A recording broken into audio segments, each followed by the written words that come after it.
once again, everybody, to another episode of Friends Occasionally Not Disagreeing. This is Cody, and I'm here with another mini episode for you today. I didn't get a chance to talk about AEW Double or Nothing beforehand. I had meant to get a mini podcast out on this one before the event took place this past Sunday, but I didn't get around to it in time. So, in lieu of that, I'm going to give you a little recap of the matches, the results, and also talk about the current state of AEW after yesterday's episode of AEW Dynamite on TBS. So Sunday started with the buy-in at AEW Double or Nothing, and first match they had up were the Hardys and Hook versus Ethan Page and the Guns. It's kind of a thrown together match with this plot line that's been going on with Matt Hardy and Ethan Page for months and months and months now, with the former firm that was together. I don't know if that's still a thing or not. The Guns have kind of been up and down, lost in the shuffle here and there. They had a little bit of momentum that's been taken away from them as of recently. The Hardy Boys, now that Jeff is back, maybe we'll make some kind of run at some kind of titles, and Hook just kind of seemed to be thrown in on this one as a third member because Brother Zay was unable to compete. Nothing spectacular in this one. The Hardys and Hook go over as pretty much predicted on this one. So storyline wise, they now control Ethan Page's contract. So we'll see what that has to do with anything, but none of these are featured in main storylines at the moment. So that may not change things all that much. Not a fantastic match, just kind of there with some people to get us into this event. Probably give this one somewhere like a C-. If we're going to rate things on report card grades tonight, maybe like a C-, slightly below average. Definitely a lot of capable people in here, but nothing spectacular that, would get you super excited or into this event. We're going to go from there to a lot of introductions before we get into the Double or Nothing hour proper. And the next matchup was the 21-man Blackjack Battle Royal for the AEW International Championship, currently held by Orange Cassidy, who has been a huge fighting champion through the last months and months, holding that title and defending it very often. So we have a very full cast of characters taking place in this one. In no particular order, we have, based on the photo, the Butcher and the Blade, we have Commander, we have Bandito, we have Lee Moriarty, Big Bill, Ari Daivari, Tony Nese, we have Chuck and Trent, Kip Sabian, the Lucha Brothers, Phoenix and Penta, we have Swerve Strickland, we have Brian Cage, Ricky Starks, Jay White, Juice Robinson, Keith Lee, Dustin Rhodes, and then, of course, Orange Cassidy, the champion, which is a little unusual to have a champion fighting in a battle royale, defending their title, as opposed to trying to have a shot to win this thing, but that was the stipulation for this. And, Orange has been on fire as far as his character recently, as far as just being a defending champion and giving anyone a shot, storyline-wise, who wants one, and anytime, any place kind of mentality. And he's really banged up, so I kind of expected he was going to lose this match, but in fact, he wins in the end. This was a really fun match. They had a lot of small moments in this that were fantastic. We got to see a little bit of the Ricky Starks and Bullet Club Gold plotline continue on. We saw a great ending with Big Bill, who was kind of highlighted in this match, and Swerve and Orange Cassidy towards the end. That was pretty fun. Cassidy winning by kicking Swerve's arm off the rope while he was outside the ring after he had gone over the top rope. This was a really fun match. Just a lot of eyes on the product here. Not really a ton in here that's going to change a lot of storylines, I don't think, although they do seem to be pushing Big Bill slightly more than before. And Bullet Club Gold probably featured minorly in this as well as Swerve, who I think has a title shot coming up now at this point also. So those are probably the main people that benefited from this, but this was a really fun match with a lot of really fun spots to it. I'm going to give this a B, just for sheer enjoyment factor. It's a lot of fun. We had some people over to watch the pay-per-view at the house, and one hadn't seen wrestling since about 2003, and his son had never seen wrestling before, so this was the first time they had ever watched, or at least in a very long time. This was a fun match to kind of show him and explain what was going on in the match to the son. That was pretty fun as well. I watched it with my son, I should point out as well. So it was a neighbor and his son, and me and my son watching this one. So pretty fun. Give this one a B, purely from an enjoyment factor. A lot of fun on this. All right. After that, we get to one of the most disappointing matches of the night. This is the unsanctioned match with Chris Jericho, Adam Cole, and Special Enforcer Sabu. An unsanctioned match is supposed to mean anything goes. They did also have the Anarchy in the Arena match later on in the evening. So they already had a match that was advertised to be super bloody and that the competitors had warned their opposition about, that it was going to be like this terribly bloody affair and all these things. So this match kind of got overshadowed by that, I feel like, even though it has had a lot of screen time recently with Adam Cole and Britt Baker, Chris Jericho and the Outcasts, and Saraya and the JAS, Roderick Strong, and then Sabu came in right before the pay-per-view. It did not generate a lot of excitement, I have to say. I was really disappointed in this one because both of these performers are always very over with the AEW crowd. These two are arguably the two entrances that people enjoy the most in the AEW. People love to do the Adam Cole baby and boom. And they always, of course, sing Chris Jericho's theme song when he comes in as well. But the match, for whatever reason, was a stinker. I don't know. They didn't have a lot of exciting moments. The chemistry just, I guess, was there, but the energy didn't really seem to be. And Sabu was there for like a second at the beginning and then kind of ran off the rest of the people from the JAS right at the beginning. So it was basically a one-on-one match, which was stopped, I should say, when Jericho brought out a chain in the match, and then I forget if Adam Cole got the chain and knocked him out, but regardless, Jericho was basically unconscious, and Adam Cole was hitting him in the face over and over and over, and the referee stopped the match, which was a weird ending to the match, a weird ending to a weird match. Not great. Didn't enjoy this one very much, which is hard to believe with both of these people involved, as well as a little table spot from Sabu in there. So give this one a D. It just was really not what I wanted to see. It really was not that exciting. Had high hopes for the match, and I guess the storylines maybe is still going because we had a match last night on Dynamite with Britt and Adam against Saraya and Jericho. So I don't know if this continues on, but Jericho lost clean again in the match last night on Dynamite. So 2 losses in a row typically is kind of the death knell, and the babyface would be moving on to something new. And that's certainly the possibility here as far as upcoming events AEW has with certainly All In, All Out, Forbidden Door, the debut of AEW Collision. They have a lot of things on tap. So I'm going to guess Adam Cole's moving on to something new. But on the other hand, I don't know how they went from so much emotions being on the screen for this one to suddenly having no energy at all for this match. It was rather odd. So I'm going to give that a D. We move from there into the tag team championship match. This is FTR, Cash and Dax versus Jarrett and Lethal. I don't know if their team has an official name. And we have Mark Briscoe as our special referee on this one. He did a pretty good job as a ref, I might add, knowing certainly the veteran that he is, how matches work. But, just because you play baseball doesn't mean you're a good umpire. He actually was a pretty good referee as this match was going on. So kudos to him for that one. This was actually a pretty fun one. It was a lot of interference here. We had Sanjay Dutt. We had Karen Jarrett using a guitar on Aubrey Edwards, referee. We had, Mark Briscoe being knocked out and then eventually, thankfully, shaking off the heels and turning more into the face that we kind of want him to stay as, I think, in AEW. So that was exciting to see as well. But a pretty solid match, pretty solid work between all 4 of the main participants. This was a pretty good match. Probably give this like a B-.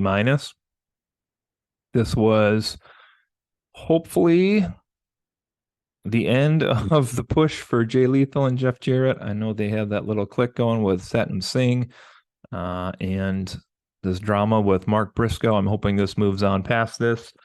If you saw Dynamite last night, you saw FTR is kind of jumping into some new things now with Bullet Club Gold, and that's a fun matchup. I hope they move on to at this point. I don't know what's next for Lethal and Jarrett. I still really want Jay Lethal to have a babyface push and eventually have the fans come around to seeing how much they can like this guy. Because if you've seen him in his other promotions and his other work, this guy's fantastic, and that has kind of yet to be showcased here in AEW. Give him his goofy character, let him do the black machismo, let him do all the things, and it'd just be fun from there. So, but a good match overall. So I give this one a B minus. Okay, next up here we have the ladder match for the TNT Championship. This was Wardlow and Christian Cage, Luchasaurus in Christian's corner, Double A Arn Anderson in Wardlow's corner.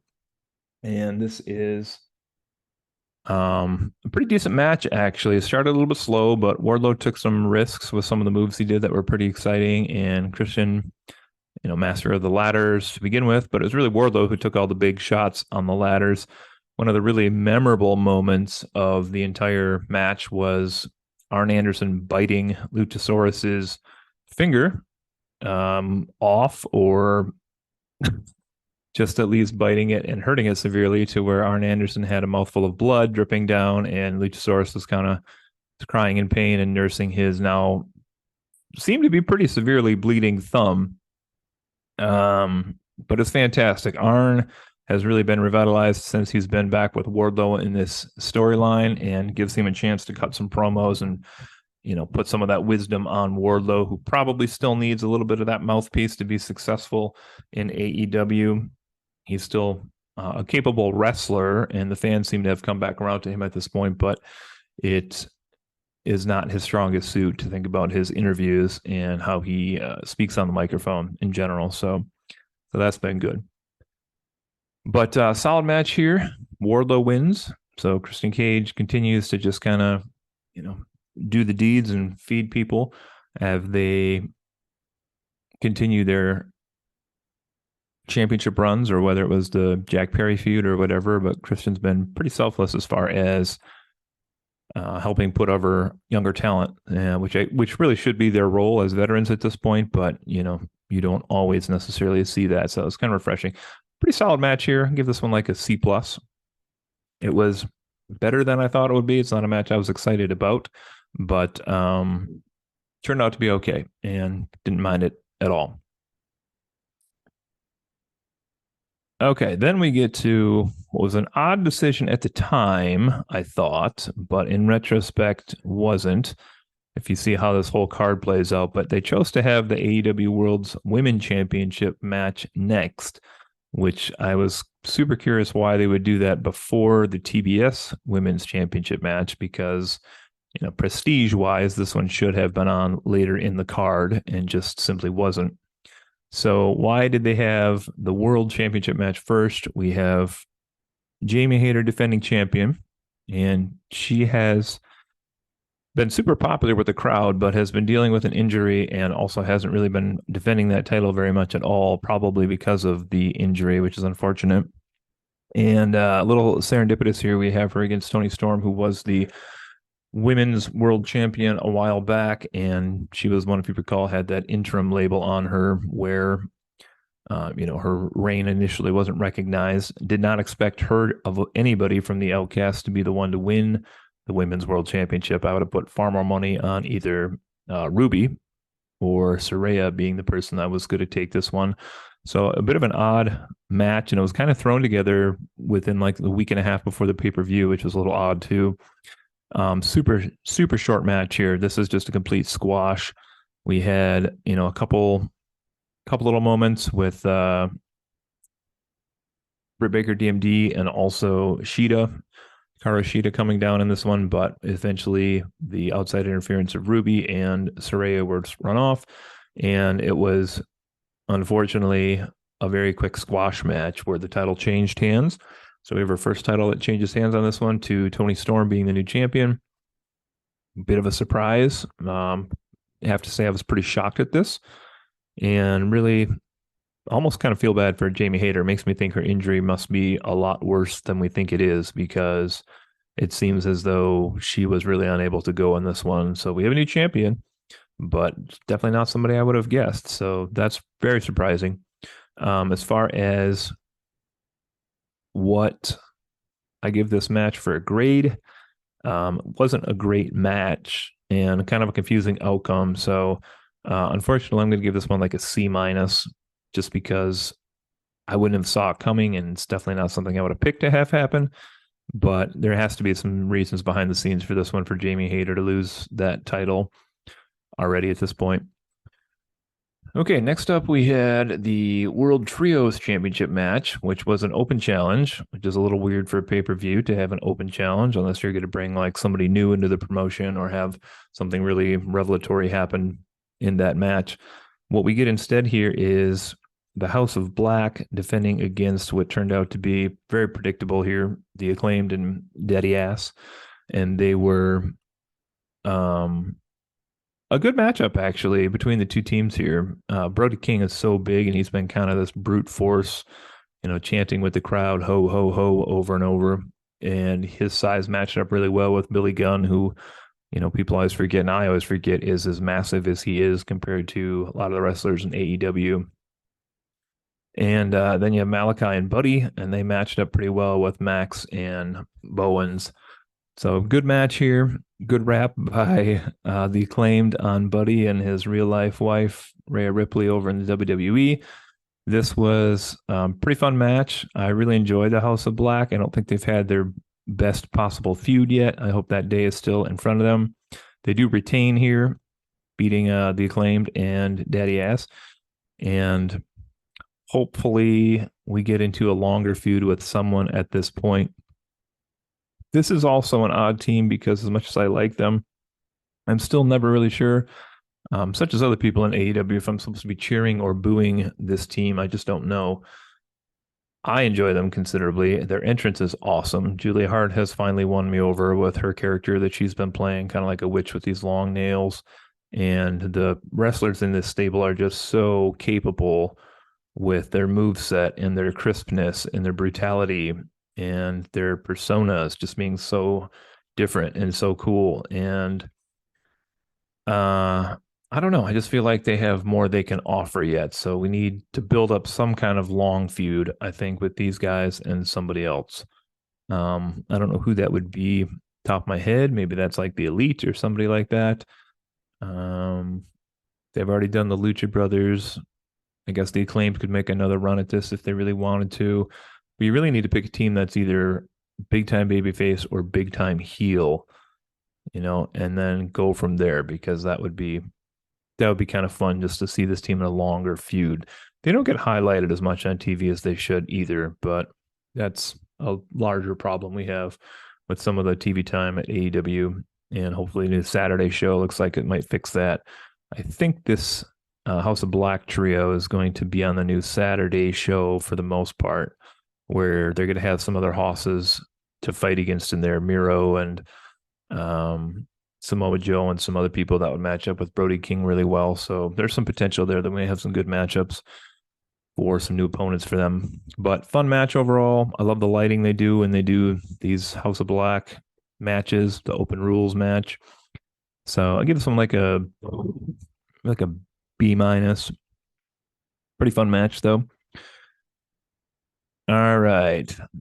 Then we have the flip side of that strange decision from earlier that I was mentioning, which is we have the TBS Championship match. This one, though, is, what I thought would come on before the World match, and it is Taya Valkyrie versus Jade Cargill. And to their credit, this was a good match. It was probably the best match the two of them had in their encounter so far, the best chemistry they've had so far. I wasn't sure if Taya Valkyrie was being brought in to lead up to this match at Double or Nothing to just disappear into the sunset. Does not appear from Dynamite that that's the case. She's still around watching other people wrestle on the monitors. I didn't know if she was just brought in to do another squash job, because there had been rumors that Jade was going to keep this belt until a certain someone came back into AEW. But pretty good match between the two of these. Looked like Ty may win, which would not have been unexpected. As a matter of fact, I kind of thought that might happen. But Jade ended up winning in the end. And then her and Mark Sterling decided to shoot their mouth off and open a challenge to anybody in the back that wanted to come out and fight again. as Jade did on a recent episode where I think she fought 2 or 3 matches in a row. And she chose to have that same thing here where anybody could come up and challenge for this again. And the person who answered it was a complete surprise, and probably one of the times I yelled loudest during the night when Chris Statlander finally came back after about a year. And there have been rumors that this title was going to be kept on Jade until Chris Statlander came back into the company. So that appears to have been the case because Chris Statlander beats her in a very short match. And we have a change. So it's interesting they went this route. It's kind of a shock, but it's not not maybe how a lot of people would have booked this. You know, a lot of people I see online saying like they wish Chris Statlander had a chase and a hunt to lead up to that match against Jade so that she could win. And there's other rumors saying that Jade's going to take some time off AEW at this point. But I'm okay with this. I'm super excited to have a change in that championship picture. I'm excited for Statlander to be back. I wish her the best of luck. And she's had some really rough health moments since she's been in AEW. So I hope, she's healthy and can make a good run with this. You know, not like Jamie Hayter, who just kind of had her title run ended because of health problems, unfortunately. Seems to happen at the worst times for some people, and that's just unfortunate, but it's the way it is. So I guess I got to kind of book this all as one total grade here, which is the Valkyrie Cargill match and then the Cargill Statlander match. And we should also point out that Cargill did a fantastic choreographed dance on the way to the ring with her sorority sisters as well, apparently. So that was pretty entertaining also. But just from the unexpectedness of that, the fact that the first two worked such a good match, I'd probably give this like maybe like a B. It was pretty solid. I enjoyed this one quite a bit. I enjoyed the outcome quite a bit. I thought Taya looked good. She's not somebody I'm real high on in general, but I thought she looked good. It looks like she's sticking around. Jade can take some time off and she'll come back. Eventually, we'll have to see if she comes back as that bitch still, or if she is going to come back as a different version of Jade Cargill. You know, how scary would a babyface version of Jade Cargill look like? Woof. We'll see. So it was good. Okay, then we get to the dual main event. First up, we had the 4-way match for the World Championship. This was Jungle Boy Jack Perry, MJF, the World Champion, Darby Allin, Sammy Guevara. And Sammy and Ty Mello told us before the match and through cards that they were expecting a baby, so that was kind of exciting. Match was actually pretty good. We had a lot of good spots between, 2 of the people, 3 of the people, 4 of the people. A lot of good matchups, as these 4-way matches often do. You get the nice moments during the match where you get, like a Darby versus MJF face off, and then a Jack Perry versus Sammy face off, and then MJF versus Sammy face off, and etc. But this was really, really good match. Everybody's featured pretty well here. Jack Perry probably looked the weakest in this one, and I don't know why he is continually called one of the pillars. I think Darby and Sammy and MJF all have tons of talent, but it's weird that Jack Perry is always groomed as that 4th member when you have people like Ricky Starks or Orange Cassidy even on the roster who, have been there basically since day one as well and have a ton of power with the fans and the crowd. Jack Perry does also, but really good match here. Give this like an A-. MJF wins to retain.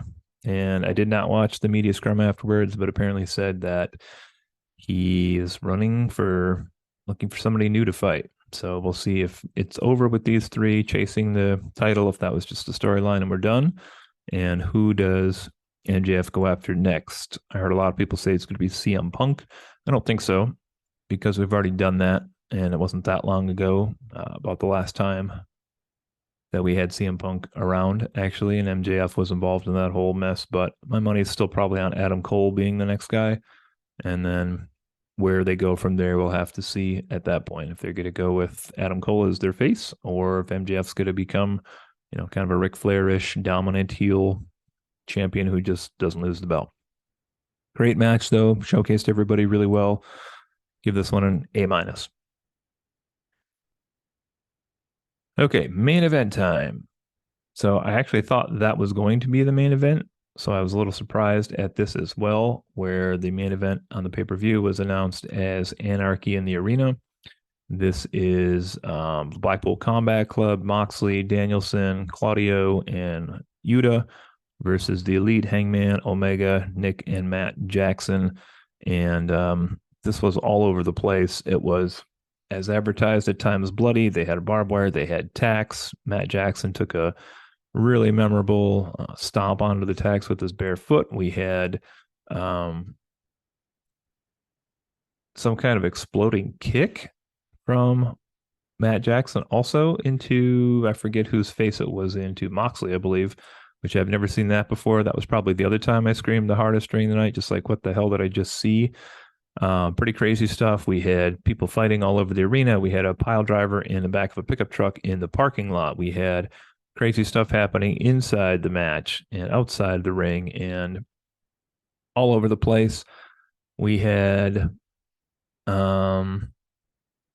chaos basically, and then at the end we have Don Callis and somebody who was masked at the time as the Elite were, I wouldn't say they're about to win, maybe, I guess, as Omega was looking like he was pretty much ready to win. Somebody came out with a mask on and took out Omega and turned out to be Konosuke Takeshita, who I don't know is with Don Callis for sure, but they don't appear to be part of the Blackpool Combat Club. So this is a storyline we're going to have to continue to check out as we go through. But I enjoyed this one quite a bit. I saw a pretty wide range of opinions on this match online since Sunday. Appears Blackpool Combat Club's just going to kind of continue steamrolling through competition in AEW. Omega was missing, and Hangman and the Bucks didn't do anything at Dynamite, but they were there. They showed him backstage. We also mentioned the Violent Idols band played the song Wild Thing while the match was happening, which was kind of memorable, kind of gave me vibes of New Jack when he used to have his music play in ECW. And eventually the Bucks got up on stage as the fights were continuing and double super kicked the lead singer, which was pretty fun. So I enjoyed this one. I was a little higher on it than other people I've seen. So give this match like a B plus. There were some kind of loose parts to it, but that's to be expected with a match like this. But a lot of fun, a lot of good effort here from everybody involved in this one. So final grade for this one, I guess, I didn't keep track of all of the ones I just mentioned, but that's probably somewhere in the aggregate of like a B minus, maybe just like slightly above average for pay-per-view. AEW usually does fantastic pay-per-views, so for them, this may have actually been one of the lower pay-per-views I've seen, but definitely had some moments that I marked out in. Just going back through these again, I really enjoyed that battle royal that they had. The Jericho Cole match was a stinker. Enjoyed the tag team title match. Women's world title was kind of a stinker. I like the House of Black match. I like Statlander being the new champion. The Four Pillars match was fantastic, and Anarchy was really fun as well. So all of which is to say I probably give like a B minus. It was a good time. And now it gets really interesting for AEW as we go forward because we have June on the calendar now as of today, and we're looking at return to Chicago to start off this new show, Collision. So we have Dynamite Collision, Dark is gone, Elevation's gone, Rampage is kind of, who knows what that's going to be used for at this point. Are we going to have a soft brand split, a hard brand split? Are we going to have some storylines leading into Forbidden Door? I saw the preview for Rampage this week has a lot of championship matches with a lot of that New Japan talent. So we will see. We will see where that all goes. And then, of course, we have the big Wembley Stadium event coming up in England, which has supposedly 65,000 tickets already sold for that. And then we also have All Out at Chicago the next weekend. So I don't know how that's going to work because I'm in the Chicago area and I'm kind of curious what my matches are going to be that'll be here. If I can go to that one, we'll see. I may have a conflicting event that day already, but so exciting time in AEW. Another pay-per-view has come and gone. Storylines have ended. New storylines have started. We have some new champions only in the women's division after the whole pay-per-view. 2 new women's champions. So excited to see where they can take that, as they're always talking about new new storylines for the women to get people involved. I wonder if the Outcasts start to have somebody go after Chris Statlander, maybe Ruby, who lost to her in the TBS tournament originally, starts to chase Statlander. That could be pretty fun. But we'll see. We'll see where this all goes. And, that's it really for this week. Just kind of a quick recap of Double or Nothing. If you're a new listener who happened to find this, if it was posted in some social media group you're involved, we are friends occasionally, not disagreeing. We've been doing this for about a year and a half at this point. We are on multiple social media platforms. We're on Twitter, Instagram, TikTok. We're on Facebook. We are on many, many, many podcast streaming platforms. Wherever you get your podcast, you can find us. Apple, Spotify, Amazon, Audible, Stitcher, Podcast Addict, Pandora, etc. You can find us all over there. You can check out our website, Fond Podcast, FONDPOD, SCAST.com. You can go to our webpage. You can meet the hosts over there. You can check out merchandise, all of those things as well. Okay. And check out our full episodes where there's usually always more than one of us arguing and discussing different topics, from anything such as movies, television, the supernatural, true crime. We do comic books. We talk about video games, occasionally wrestling, all sorts of things in between.